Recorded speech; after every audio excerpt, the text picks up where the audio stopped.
കൂടുതൽ വാർത്തകളും വീഡിയോകളും കാണാൻ ഈ ചാനൽ സബ്സ്ക്രൈബ് ചെയ്യുക. കൂടെ ബെൽ ബട്ടൺ അമർത്തുക. Please subscribe our channel.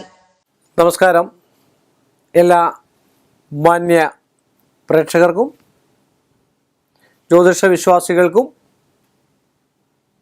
ജ്യോതിഷ പ്രേമികൾക്കും ഏഷ്യ ലൈവ് ടി വിയിലേക്ക് നിസ്സീമമായ സ്വാഗതം.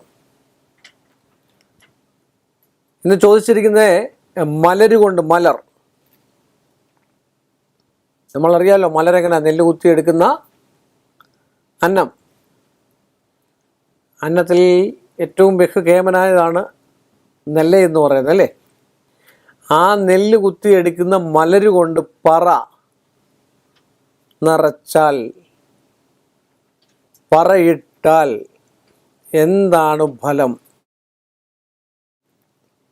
മലരുകൊണ്ട് നമ്മൾ പറയിട്ടാൽ ഇഷ്ടമംഗല്യ സിദ്ധി ഉറപ്പാണ്.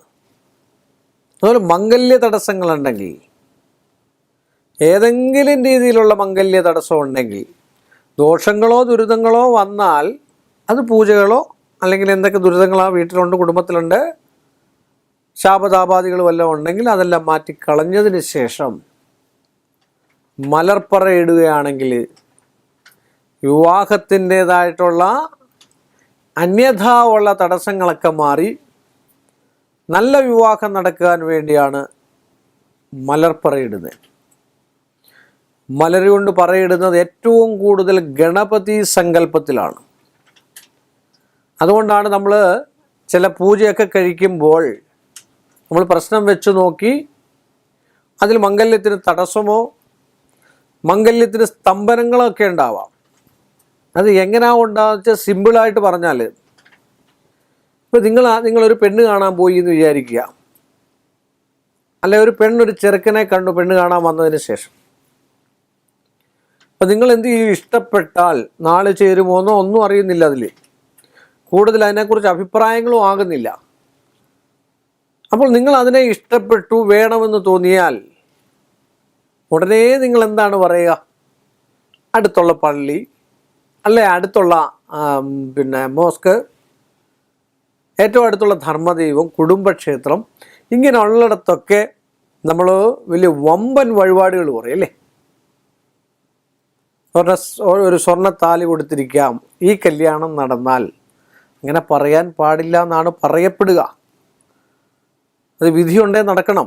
കല്യാണത്തിൻ്റെ സമയം ഇപ്പോൾ ഒരു ജ്യോത്സ്യന് പറയാവുന്ന ഇന്ന ആളെ വിവാഹം കഴിക്കാമെന്ന് ഒരാൾക്കും പ്രെഡിക്റ്റ് ചെയ്യാൻ പറ്റില്ല. ഇപ്പോൾ ഒരു വിവാഹത്തിന് ഒരു സ്ത്രീയും പുരുഷനും സംയോഗമുണ്ടാകാനുള്ള സാധ്യതയുണ്ടോ? അത് എത്രയും സമയം, ഏത് പീരീഡിനുള്ളിൽ, ഇത്ര മാസത്തിനുള്ളിൽ എന്ന്. അപ്പം ഞാനിത് പറഞ്ഞു വന്നത്, അങ്ങനെ ക്ഷേത്രങ്ങളിലേക്ക് വഴിപാട് നടത്തുമ്പോൾ ചിലപ്പോൾ നിങ്ങളുടെ വിവാഹം നടന്നില്ല എന്നിരിക്കാം. അപ്പോൾ ആ വിവാഹം നടക്കാതെ വരുമ്പോൾ, അല്ലെ പുരുഷനാണെ പുരുഷൻ, സ്ത്രീക്കാണെ സ്ത്രീ, ആ സ്ത്രീയോ അല്ലെങ്കിൽ ആ പുരുഷനോ മറ്റൊരു പെണ്ണ് കാണുവാൻ ചെന്നു കഴിഞ്ഞാൽ ഈ ഒരു ശാപം അവിടെ കിടക്കും. ആ പെൺകുട്ടി അല്ലെ ആൺകുട്ടി ആഗ്രഹിച്ചതല്ലേ, ഒരു വഴിപാട് പറഞ്ഞിരിക്കുക, അതിനെ കല്യാണം കഴിക്കാവുന്നു. അപ്പോൾ അത് ദേവിയോ ദേവനോ അത് സ്വീകരിച്ചാൽ മറ്റു വിവാഹം എങ്ങനെ നടക്കുക? അങ്ങനെയുള്ള വിലക്കുകളുണ്ട്. ജാതകത്തിൽ ഓൺ ടൈം പീരീഡ് ആയിരിക്കാം, വിവാഹം നടക്കേണ്ട സമയമായിരിക്കാം. പക്ഷെ അതിനൊക്കെയാണ് വിലക്ക് അല്ലെങ്കിൽ സ്തംഭനം എന്നൊക്കെ പറയുന്നത്. അപ്പോൾ അങ്ങനെയുള്ള വിലക്ക്, ശാപങ്ങൾ ചിലർ ശാപിക്കും. എൻ്റെ കുട്ടിയേക്കാൾ നല്ലൊരു വിവാഹം സൗമ്യമായിട്ട് നിന്നുകൊണ്ട്, നമ്മളോട് സ്നേഹത്തോടു കൂടി നിന്നുകൊണ്ട്, അങ്ങനെയൊക്കെയുള്ള ആൾക്കാരുണ്ട്. എൻ്റെ കുട്ടിയേക്കാൾ നല്ലൊരു വിവാഹം നടന്നത്, അങ്ങനെയൊന്നും പറയേണ്ട കാര്യമില്ല. അത് അതിൻ്റെ രീതിയിൽ നടക്കട്ടെ. നമുക്ക് ഈശ്വരൻ തരുന്നതിനെ നമുക്ക് സ്വീകരിക്കാം. അങ്ങനെയുള്ള വ്യഗ്രത ഒന്നും ഇന്നും ഇന്നത്തെ കാലത്തേ ഇല്ല. എല്ലാവർക്കും ധനം വേണം. ഒന്നിനേക്കാൾ ഒന്നിനും ഒരാൾ അല്ലെങ്കിൽ ജ്യേഷ്ഠത്തിയുടെ മക്കൾ കല്യാണം കഴിച്ചു, അനിയത്തിയുടെ അല്ല ചേട്ടൻ്റെ മക്കൾ കല്യാണം കഴിച്ചു, അനിയൻ്റെ മക്കൾ കല്യാണം കഴിച്ചു, അതിൽ 10 സ്റ്റെപ്പ് കൂടെ കൂടിയ ഒരാളെ വേണം. അതാണ് ആഗ്രഹം. ആഗ്രഹിച്ചോ, ആഗ്രഹത്തിന് കുഴപ്പങ്ങളൊന്നുമില്ല. ഭഗവാൻ തരുന്നതെല്ലാം വാങ്ങാൻ പറ്റുമല്ലോ ഇല്ലേ. പക്ഷെ ആ ആഗ്രഹ കാരണങ്ങളിലൊന്നും വഴിപാടുകൾ വെറുതെ ഭഗവാന്മാരെ വിലക്കെടുക്കുകയാണല്ലേ.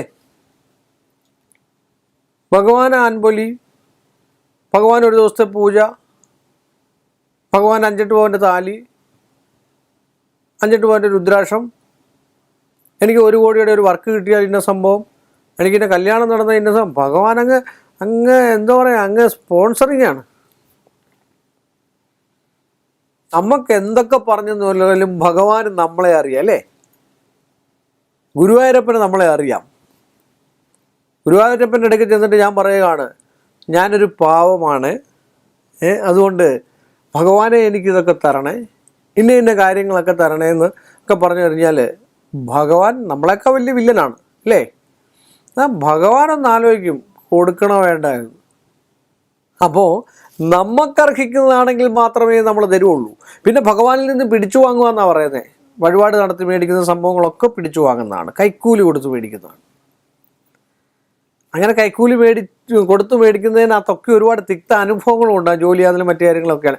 എന്നാൽ എൻ്റെ യഥാശക്തി കൊടുക്കാമെന്ന് പറഞ്ഞു നോക്കൂ, അതിന് ഭഗവാൻ ഒരു സന്തോഷമുണ്ട്. അത് തന്നെയല്ല, ഇതൊക്കെ പറഞ്ഞിട്ട് എൻ്റെ കുടുംബക്ഷേത്രത്തിലേക്ക് ഞാൻ 25,000 രൂപ പുതിയ പണിയുന്നതിന് ഞാൻ കൊടുത്തേക്കാമേ, ഇന്ന സാധനം, ആ സാധനം കിട്ടുകയും ചെയ്യും, 25,000 രൂപ മറന്നും പോവും, പിന്നാട്ടെ ഇനി അടുത്ത പണി വരട്ടെ, അടുത്ത പണി വരുമ്പോൾ കൊടുക്കാം, അടുത്ത പണി വരട്ടെ. അങ്ങനെ ഗുരുവായൂർ പോലും ഒരു കഥയുണ്ട്, ഒരു ചെറിയ കഥ.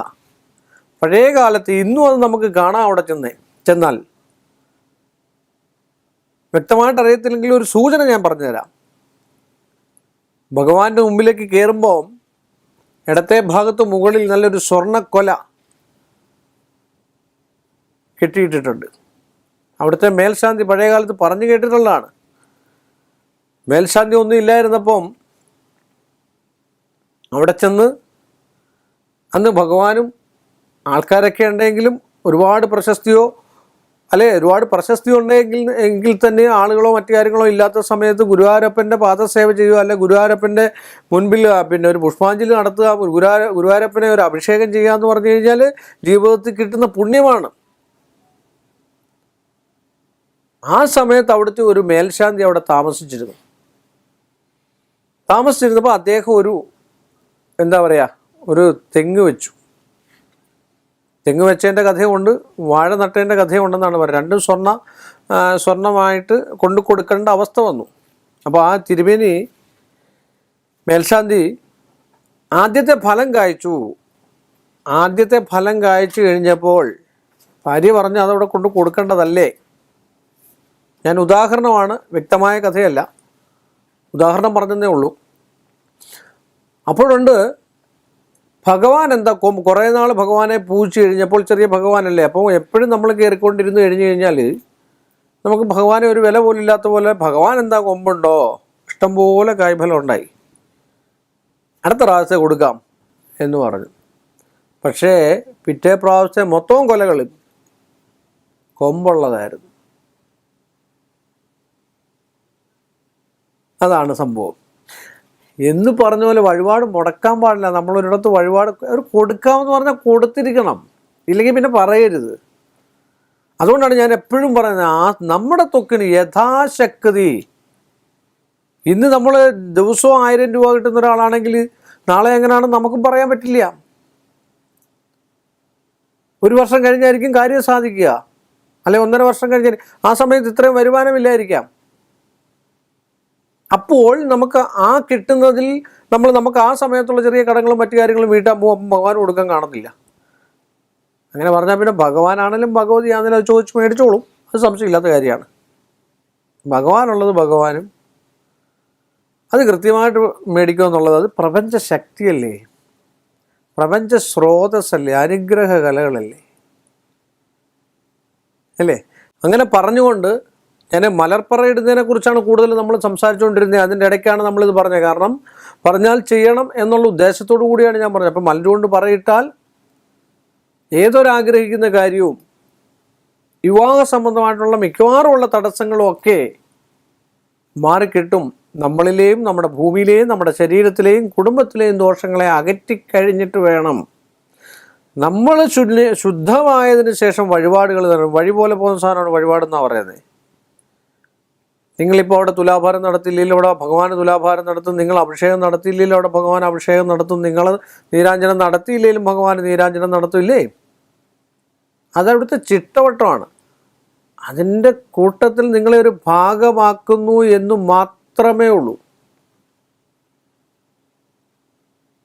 അതുകൊണ്ടാണ് നമ്മൾ പറയുന്നത്, ഇങ്ങനെയൊക്കെയുള്ള കാര്യങ്ങൾ ചെയ്യുമ്പോൾ നമ്മളിലും നമ്മുടെ ഭൂമിയിലും ഒക്കെയുള്ള ആളുടെ മറ്റു ദോഷങ്ങളൂടെ മാറ്റിക്കളഞ്ഞുകൊണ്ട് വേണം ഇതൊക്കെ ചെയ്യാനെന്നും മലർപ്പറയിട്ടുകൊണ്ട് അത്യുഗ്രം ഫലങ്ങളെ ഉണ്ടാകത്തുള്ളൂ.